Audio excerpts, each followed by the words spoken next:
ले पर नमक किसी के न छिड़के।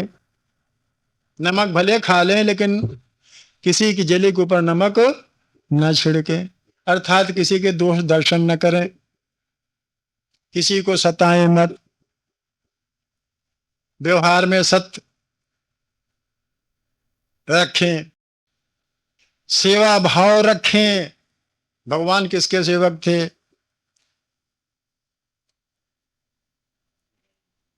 भगवान हनुमान जी को आप व्रत रखते हो, हनुमान जी मात्र दास थे, दास भाव था उनमें। आपके अंदर भी दास भाव जब होगा, अर्थात सेवा करने का भाव होगा, सेवक बनने का भाव होगा,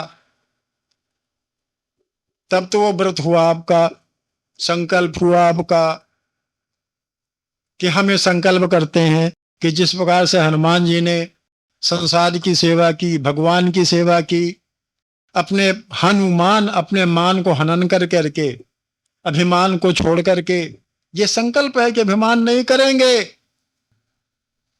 संकल्प लीजिए उस दिन, व्रत माने संकल्प लीजिए कि आज हम अभिमान नहीं करेंगे, और अगर हो सकेगा अगले मंगल तक भी अभिमान नहीं करेंगे। अगर हो सकेगा आज दिन भर हम सेवा कार्य करेंगे। आमतौर से लोग जेठ महीने में ज्यादा सेवा करते हैं, प्याऊ लगवा देते हैं। और प्याऊ किसका लगवाते हैं? क्षमा करिएगा भाई, जो लोग प्याऊ लगवाते हैं उसे क्षमा प्रार्थना है, सब लोगों की बात नहीं है। कुछ लोगों को जो पैसा इधर उधर से आ जाता है सोचते हो प्याऊ में लगा दो। जैसे लोग मंदिर बनवा देते हैं कि छुट्टी पाया उससे, किससे? इनकम टैक्स से। तो प्याऊ लगवा दो, नाम नाम होगा कि फलाने का प्याऊ है, और इतने पैसा चला गया प्याऊ में, दस्तखत उसमें लिख दिया गया खाते में। उसी दिन सेवा करते हैं सिर्फ जेठ में प्याऊ लगवा करके। नहीं भैया, संकल्प लो उस दिन, मंगल वाले दिन, कि आज अपने अंदर सेवा भाव रखेंगे। अगर आपके अंदर सेवा भाव आ गया, एक बात मैं बताता हूं आपको, आप भले आप विश्वास न करें, अगर आप व्यापारी हैं और अगर आपने हर ग्राहक के अंदर भगवान देखना शुरू किया तो भगवान एक दिन निश्चित रूप से मिल जाएंगे। करके देख लीजिए। हम आप व्यापार करते हो, अपने ग्राहक में भगवान का स्वरूप देखो,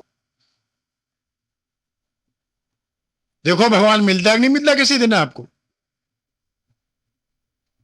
लेकिन आप करके तो देखो। कोई करना नहीं चाहता, भगवान मिलना चाहता, कोई करना नहीं चाहता।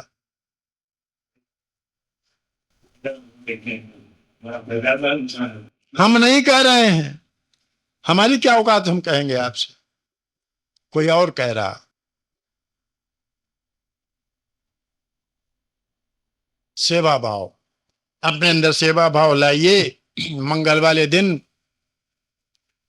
किसी तरह की सेवा करिए, किसी की भी सेवा करिए, किसी तरह की भी सेवा करिए। जो आपके पास है, आपके पास पौरुष है तो पौरुष सेवा करिए, पैसे हैं तो पैसे सेवा करिए। कोई जरूरी है कि हम हाथ पैर दाबे जाके किसी के? वही सेवा है। किसी भूखे को अन्न दे दीजिए, किसी प्यासे को पानी पिला दीजिए, किसी जो सड़क नहीं पार कर रहा अंधे को सड़क पार करा दी, ये सब सेवा भाव है।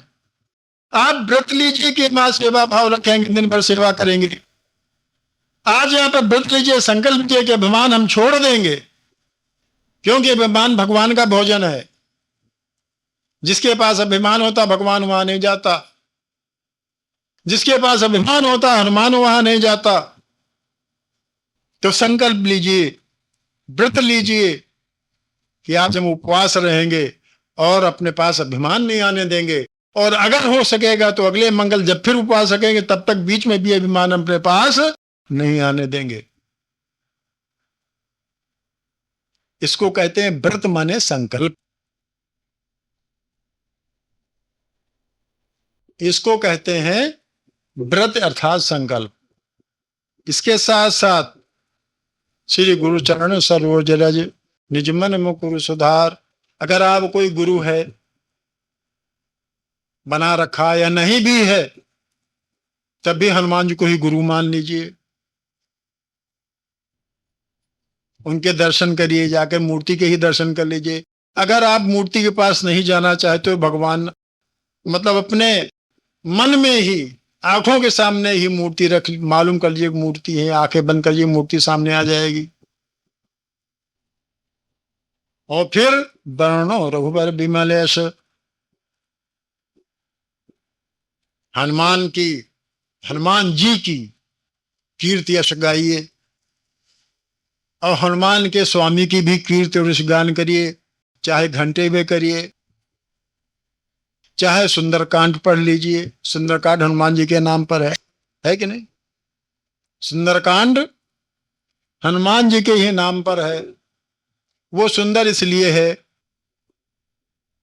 सुंदरकांड सुंदर क्यों कहलाता है? इसलिए है क्योंकि भक्ति का पता लगा, इसलिए सुंदर है। सुंदर इसलिए है कि हनुमान ने लंका जला दी, इसलिए सुंदर है। कौन सी लंका जलाई हनुमान ने? सुंदर इसलिए है कि विभीषण से मिले हनुमान, इसलिए सुंदर है। कौन विभीषण है? इसलिए सुंदर है कि हनुमान सीता से मिले, इसलिए सुंदर है। इसलिए सुंदर है कि अंगूठी जाकर सीता को दी। अंगूठी क्या है? सुंदर क्यों है? ये बात की बात है, हम सब बातें आपसे बताएंगे। तो सुंदर न कुछ हो तो सुंदरकांड का पाठ ही कर ले उस दिन। किस दिन? जिस दिन आप हनुमान जी का व्रत रखें, क्योंकि सारी कारगुजारी हनुमान जी के सुंदरकांड में ही है। मुष्टि के एक ताहे कपि, ये कौन था जिसको मुट्ठी क्यों मारी उसको? सुरसा नाम हिन की माता, पठियो सुरण कहिए बाता, आ सुरण मुहे दीन हारा, सुनह से बोला पवन कुमारा। जस जस सुरता बदन बढ़ावा, तास दुगुन का रूप दिखावा। सत्य योजन, सत्य सत्य क्या है? 100 योजन। सत्य योजन जी आनंद की ना। सुंदरकांड समझने की चीज है। अति लघु रूप पवन सत्य नीला, बदन पैठ पुनि बाहर आवा, मांगी विदाता सिर नाव। राम काज तुम करे, अरे भाई सुंदरकांड है, राम काज तुम करे हो। हनुमान चालीसा कहता है राम काज करिबे को रसिया। उधर कहते हैं राम काज तुम करे हो, हऊ बल बुद्ध निधान। हनुमान चालीसा में कह रहा है राम क्या है? राम काज करिबे को आत। राम काज क्या है? तो भैया जिस दिन आप हनुमान, ये सब बातें बहुत विचित्र हैं, समझने वाली हैं, आध्यात्मिक बातें हैं। गोस्वामी जी की जो रामचरितमानस है वो अखंड रूप से पढ़ने के लिए नहीं, समझने के लिए। हम आप लोग रात रात भर चिल्लाते हैं, लाउड स्पीकर लगा करके, ना हम खुद सोते हैं ना दूसरों को सोने देते हैं, अखंड पाठ करते हैं, गलत सलत सब पाठ करते हैं, समझते कुछ नहीं। समझने की बातें हैं। तो संकल्प लें, मंगल वाले दिन आप रहते हो, मंगल वाले दिन हनुमान जी का व्रत, तो प्रभु चरित्र सुनबे को रसिया। राम का क्या है? ये है ना प्रभु चरित्र। हाँ, राम हनुमान चालीसा क्या है? प्रभु चरित्र सुनबे को रसिया, राम लखन सीता मन बसिया। कभी आपने राम लखन को सीता अपने हृदय में बसाया है? प्रभु चरित्र को आपने सुना है कभी? प्रभु चरित्र है क्या? तो भाई अगर सब कुछ नहीं मालूम है, सब कुछ नहीं करना है, तो हम जिस दिन मंगल हम आप व्रत रहें, उपवास रहें, संकल्प लें, भगवान हनुमान जी के चरित्र को स्मरण करें, दास भाव अपने में बनावें, अभिमान छोड़ें और भगवान के यश का गुणगान करें, तब जानते हो क्या होगा? 4 फल जो मिलने वाले हैं, धर्म अर्थ काम और मोक्ष। तब धर्म अर्थ और काम मोक्ष मिलने के आप अधिकारी होंगे। मिलेंगे नहीं तब भी। मिलेंगे कब? धर्म अर्थ काम मोक्ष कब मिलेंगे? श्री गुरु चरण सरोज रज निज मन मुकुर सुधार। जब मन रूपी शीशा शुद्ध हो जाएगा, भगवान के जो कीर्ति है, यश है, उनको जब हम वर्णन करेंगे, उनको हृदयंगम करेंगे, वो चरित्र कि भाई के साथ कैसा व्यवहार किया, पत्नी के साथ कैसा व्यवहार किया, बाप के साथ कैसा व्यवहार किया, माता के साथ कैसा व्यवहार किया, शत्रु के साथ कैसा व्यवहार किया, रामचरित्र, उन चरित्रों को सुनना, उसके बाद उन चरित्रों का अपने में धारण करना। तब देखो फिर वो 4 फल जो होते हैं, कौन से? धर्म अर्थ काम और मोक्ष, वो मिलते हैं कि नहीं मिलते हैं। लेकिन हम आप ये नहीं करते। हम आप लोग सिर्फ नमक नहीं खाते हैं, हनुमान जी के जाके प्रसाद चढ़ा आते हैं और कह दिया हमने आज मंगल का व्रत संपूर्ण किया। हालांकि मैंने बकवास की इतनी देर, आपको भला न लगा होगा, है?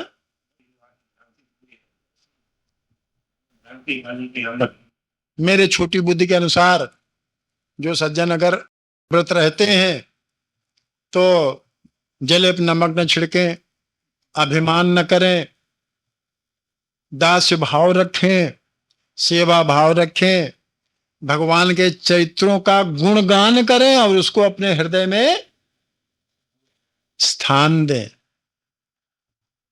तब तो वो हनुमान जी का व्रत हुआ, अर्थात संकल्प लिया आपने। नहीं तो उपवास है, उपवास करिए, नमक न खाइए। तो भाई श्री गुरु चरण सरोज रज निज मन मुकुर सुधार, और वर्णो रघुबर बिमल से जो दायक फल 4। 4 फल कौन है? धर्म अर्थ काम और मोक्ष। इसके बारे में कहेंगे तो पिछली बात रह जाएगी। पिछली बार हमने आपसे कहा था, काहे के लिए? ध्यान के लिए बताया था कि ध्यान किसे कहते हैं और कैसे करना चाहिए क्या। बहरहाल धर्म अर्थ और काम मोक्ष सबकी इच्छा होती है। धर्म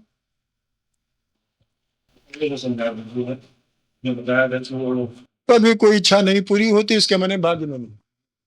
सीधी बात। पुरुषार्थ करने में भी जब कोई कामना नहीं पूरी होती, इसके माने वो, और कभी कभी ऐसा होता है कि अगर भाग्य में है तो वो पुरुषार्थ करा लेता, अगर भाग्य में है तो वो पुरुषार्थ करा लेता है। मिट्टी छुओ तो सोना हो जाता है, अगर भाग्य में नहीं सोना छुओ तो मिट्टी हो। ये हो यही सही जो राम ने रखा, उसको कहते हैं काम और अर्थ। तो श्री गुरु चरण सरोज रज निज मन मुकुर सुधार, ये सब कैसे बातें होती हैं? जब निज मन मुकुर सुधार, जब मन सुधर जाता है, जब मन सुधर जाता है। और जब तक मन का सुधार नहीं होता तब तक मन चंचल रहता है। मन क्या है? मन चंचल है, मन बहुत चंचल होता है। मन की चंचलता तभी रुकती है जब उसके अंदर सुधार आता है। और सुधार कब आता है? श्री गुरु चरण सरोज रज।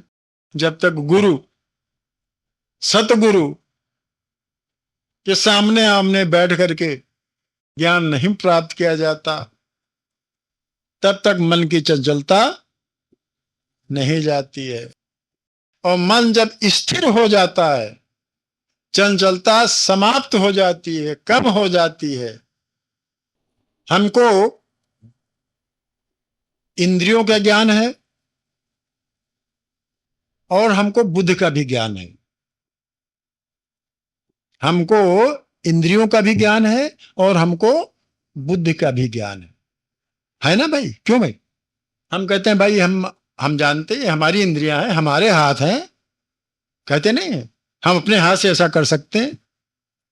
आप कहते नहीं भाई अपनी इंद्री, कहते हमने अपनी आंख से देखा हुआ है, कहते नहीं लोग, हमने अपने कान से सुना है भैया, हम किसी वो नहीं बात करते हैं, हाँ कान से सुना हमने है, कहते हमने अपनी आंख से देखा हुआ है। अरे कहले आप क्या कहते हो, हमने खुद खाया, हम जानते हैं। अर्थात इसका मतलब क्या हुए कि हमें अपनी इंद्रियों का ज्ञान है और अपनी बुद्धि का भी ज्ञान है। आप कहते नहीं क्या हमको तो बुद्धू समझते हो? ये लोग कहते नहीं, क्या कहते हो, हम जानते हो हमारे पास बुद्धि नहीं है। लोग कहते नहीं है अच्छा बुद्धू बना रहे हो, क्या जानते हो हमारे पास बुद्धि नहीं है, तुमसे ज्यादा बुद्धि हम रखते हैं। लोग कहते नहीं, कहते। इसके माने ये क्या हुई कि अब हर आदमी को अपनी बुद्धि का ज्ञान है और हर आदमी को अपने इंद्रियों का ज्ञान है। और भैया इन दोनों के बीच बेचारा मन फंसा हुआ है, निज मन मुकुर सुधार। इन दोनों के बीच में बेचारा मन फंसा हुआ है। इंद्रियां, एक तरफ इंद्रियां है, दूसरी तरफ बुद्धि है, और बीच में निज मन मुकुर सुधार, बीच में मन है। कभी मन पर इंद्रियां जोर डाल रही है, मन उधर भागा जा रहा, चंचल है। कभी मन पर बुद्धि जोर डाल रहा है, उधर मन उधर उधर भागा जा रहा है। अब बताओ, अब मन बेचारा बड़ा परेशान है, इंद्रियों तरफ जाए कि बुद्धि की तरफ जाए। मन बीच में फंसा। और आत्मा के बाद मन ही सबसे जबरदस्त हमारे आदमी के अंदर होता। बहुत लोग कहते हैं हमारा मन ऐसा कहता है, और मन के बाद फिर बुद्धि उद्धि नहीं, सीधे आत्मा पहुंच जाता है कि हमारी आत्मा गवाही नहीं देती। क्यों भाई? बीच में कुछ न विवेक की बात करता है न बुद्धि की बात करता है, सिर्फ मन और आत्मा की बात आदमी करता है, हमेशा हर आदमी करता है। पहले तो मन की बात करता है, भैया हमारा मन तो नहीं मानता, ऐसा लोग कहते हैं। यह हमारा जो मन कहेगा वो हम करेंगे, तुमसे नहीं लेना देना कुछ, वो कहते हैं। उसके बाद जब मन से छूटते सीधे आत्मा पहुंच जाते हैं, भैया हमारी आत्मा नहीं गवाही दे रही, बस। और बीच में इंद्रियां, बुद्धि, विवेक सब छुट्टी उसकी हो जाती। तो जो मन जो है आत्मा के बाद सबसे पावरफुल यानी मुख्य है, और मन बेचारा दोनों बीच में फंसा हुआ है। इंद्रियों का भी अधिकार मन पर और बुद्धि का भी अधिकार। गोस्वामी जी बेचारे बड़े परेशान, तभी तो कहा है कि निज मन मुकुर सुधार। हम आपकी सबकी ये दशा है, हम लोग सब जीतते हैं मन और बुद्धि चक्कर में। अरे इंद्रियों और बुद्धि चक्कर में पड़े हुए हैं। हमारा आपका मन इंद्रियां और बुद्धि चक्कर में कभी इंद्रियों की ओर भागता है और कभी बुद्धि की ओर भागता है। कभी बुद्धि मन पर हावी हो जाती है और कभी इंद्रियां मन पर हावी हो जाती हैं। जब इंद्रियां मन पर हावी हो जाती हैं तो हम सुख भोग के आदी हो जाते हैं। तो थोड़ा गूढ़ विषय होगा साहब। हाँ? हाँ? जब मन पर इंद्रियां हावी हो जाती हैं तो इसके माने हैं हम सुख भोग के आदी हो जाते हैं, तुरंत सुख भोग की तरफ दौड़ने लगते हैं।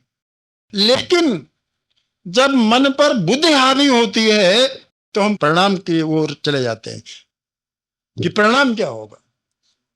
बुद्धि परिणाम देखती है, बुद्धि जो है वो परिणाम देखती है कि जो कार्य हम करने जा रहे हैं उनका परिणाम क्या होगा। इंद्रियां परिणाम नहीं देखती, इंद्रियां सिर्फ सुख भोग देखती हैं अपना। आंखों का सुख, सुनने का सुख, सूंघने का सुख, खाने का सुख, चलने का सुख। और एक बात बताऊं आपको, जब तक इंद्रियां मन पर हावी रहेगी तब तक आदमी सुख भोगता रहेगा, इंद्रिय सुख भोगता रहेगा। और एक बात आप समझ लीजिए, सुख भोगने की भी एक सीमा होती है। सुख भोगने की एक सीमा होती है। अति सर्वर्थ जब सुख भोजन भोगने की अति हो जाती है, तब आप इतबार मानिए इंद्रियां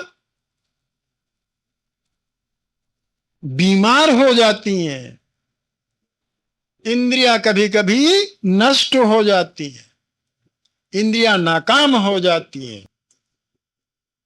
अति सुख भोग में कोई भी इंद्री, कहीं कोई इंद्री ले लीजिए, आप निरंतर टीवी देखिए, आंखें निरंतर बड़े आवाज सुनते रहिए, सुनते सुनते कि एक दिन कान भट्ट हो, कहते नहीं कान भट्ट हो गए सुनते सुनते। समोसा आपको अच्छा लगता है, लेकिन 10-20 समोसे रोज खाइए, एक दिन तबीयत हट जाएगी।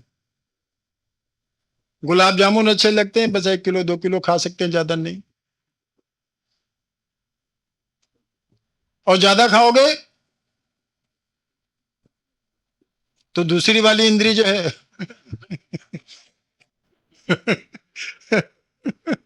अच्छा काम किया, लेकिन निकाली वाली इंद्री परेशान हो जाती है। तो मतलब यह है कि ज्यादा सुख भोग में, ज्यादा इंद्रिय भोग में इंद्रियां बेकार हो जाती। और एक बात और है, साथ साथ मन इंद्रियों का राजा कहा गया है। जब इंद्रियां बेकार होती हैं तो फिर मन जो है वो विकार युक्त हो जाता है, उसमें विकार पैदा हो जाता, उसमें मन में भी विकार नाश हो। जब इंद्रियां विकृत होती हैं, इंद्रियों में विकार होता है, तो इंद्रियों को राजा है, जैसी राजा वैसी प्रजा, और जैसी प्रजा वैसा, तो मन में भी विकार पैदा हो जाता है। लेकिन दूसरी ओर बुद्धि है, जब मन पर बुद्धि का प्रभाव होता है तब वो परिणाम देखता है, तब वो परिणाम देखता है कि जो कर्म कर रहे हैं इसका परिणाम क्या हो। लेकिन एक बात और है, मन का स्वभाव पानी की तरह से, मन का स्वभाव पानी की तरह से, पानी के किधर जाता है, हमेशा नीचे की ओर जाता। पानी हमेशा नीचे की ओर जाता है, यंत्र पा करके ऊपर चढ़ता है। कल बल जल, ऊपर चढ़े तो वो नीच को नीच। कल बल माने यंत्र के बल से पानी ऊपर चढ़ा ले जाइए, लेकिन जब छूट पाएगा तो वो ठीक है ना। और मन भी इसी तरह से होता है, मन की भी जो गति होती है वो नीचे जाने की होती है, पानी की तरह से वो भी मन नीचे की ओर भागता, नीचे मतलब है अधोगामी होता, नीचे की ओर भागता है, हमको गड्ढे में ले जाने की ओर भागता है, शरीर को गड्ढे में फेंक दे ले जाकर के, इस ओर भागता है मन। तो मन को ऊर्ध्वगामी बनाने के लिए मंत्र की आवश्यकता होती है, पानी को ऊपर चढ़ाने के लिए, ऊर्ध्वगामी बनाने के लिए यंत्र की आवश्यकता होती है, और मन को ऊर्ध्वगामी बनाने के लिए मंत्र की आवश्यकता। और मंत्र कौन देता है? मंत्र माने दो होते हैं, मंत्र माने सलाह होते हैं, मंत्र माने ज्ञान होते हैं, और मंत्र माने मंत्र जो होते हैं। तो बुद्धि का जो प्रभाव मन पर हो जाता है तो फिर वो परिणाम देखने लगता है, मन परिणाम देखने लगता है कि इसका परिणाम, जो हम कर्म करने जा रहे हैं इसका परिणाम क्या होगा। तो इसीलिए गोस्वामी जी ने कहा कि श्री गुरु चरण सरोज रज निज मन मुकुर सुधार। मन का सुधार परम आवश्यक है। और मन कब सुधरता है? मन का सुधार तभी हो सकता है जब श्री गुरु चरण सरोज रज, सब जबकि गुरु के चरणों में जाएंगे, गुरु की शरण में जाएंगे, तभी भी, अर्थात सत्संग में जाएंगे, तभी मन का सुधार हो सकता। सत के संग, गुरु का संग भी सत्संग होता, गुरु का संग माने सत्संग। तो मन जो हमारा विकार रहित मन हो जाएगा, जिस दिन भी विकार रहित मन हो जाएगा, सारे विकार दूर हो जाएंगे, तो मन की चंचलता शांत होकर के मन में स्थिरता आ जाती है। और जब मन में स्थिरता आ जाती है, चूंकि हम काम करने में स्वतंत्र हैं, कर्म करने में हम स्वतंत्र हैं, कर्म करने में हम हैं स्वतंत्र। और मन जब स्थिर हो जाता है तब वहां बुद्धि काम करती है, और बुद्धि के पीछे एक होता है विवेक। बुद्धि के पीछे एक होता है विवेक। तो स्थिर मन जब हो जाता है तब बुद्धि भी स्थिर हो जाती है, और तब विवेक काम करने लगता है। इसीलिए आगे उन्होंने कहा है कि बल बुद्धि विद्या देह मही हरहु कलेश। और जब तक मन स्थिर नहीं होगा, एक बात बताते हैं, बहुत सुंदर लिखा है, और जब तक मन स्थिर नहीं होगा, अगर बल मिल गई और बुद्धि मिल गई और मन स्थिर नहीं है और बल मिल गया, तो महाराजा नेपाल हो जाओ।